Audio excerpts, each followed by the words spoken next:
Узган ел безнең район гына түгел, тулайым республика нефтчеләр өчен киеренке булса да, Нурлат коралтын чыгаручылары барлык стратегик бурычларны үти алган. Монда коллективның югары һөнәрмәнлеге һәм яңа технологияләр кертү ярдәмгә килгән. За отчетный период всех месторождений ГДУ добыто 2 миллиона 210 тысяч 334 тонны традиционной нефти, что выше 2016 года на 19 577 тонн. План по добыче нефти выполнен на 100%.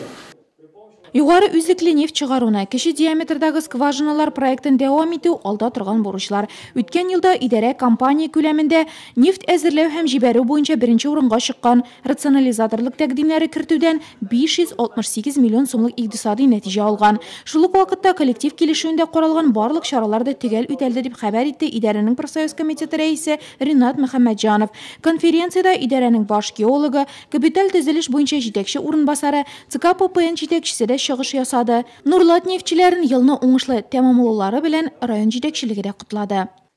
Нурлатское МГДУ – это бюджетообразующие наши организации, предприятия, которые много зависит наш район, в целом район и город от нашего Нурлатского МГДУ.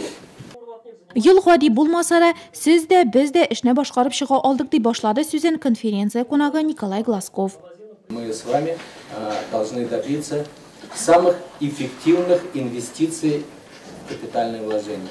С минимальными инвестициями мы должны с вами выполнять ту задачу, которую себе наметили.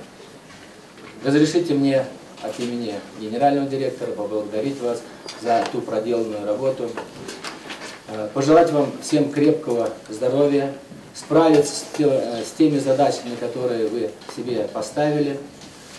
Кара алтын чыгаруга шикләүләр кертелсә дә, алдагы 50 елга җитәрлек запасларыбыз бар әле дип, идарә җитәкчесе Илгиз Салихов конференция делегатларын быел да уңышлы эшләүгә көйләргә тырышты. Мы стратегические цели за 2017 год выполнили, которые доведены нам руководством Татнефти. Обеспечен рост добычи нефти по основным месторождениям на 19 тысяч тонн, по СВР почти на 300 тысяч тонн. Обеспечен рост капитализации нашей компании и, самый главный, обеспечен стабильная работа нашего коллектива. Ел дәвамында уңышларга ирешкән хезмәткәрләрне котлау конференциянең күркәм традициясе. Идарә, район башкарма комитеты, Татнефть компаниясе мактау кәгазьләренә лаек булучылар арасында операторлар, участок җитәкчеләре, цех хезмәткәрләре. Алар арасында күкрәк билгесенә ия булган профсоюз комитеты баш хисапчысы Светлана Ибрахимова да бар. Чарада шулай ук Татнефть җәмгыяте конференциясенә делегатлар сайланды.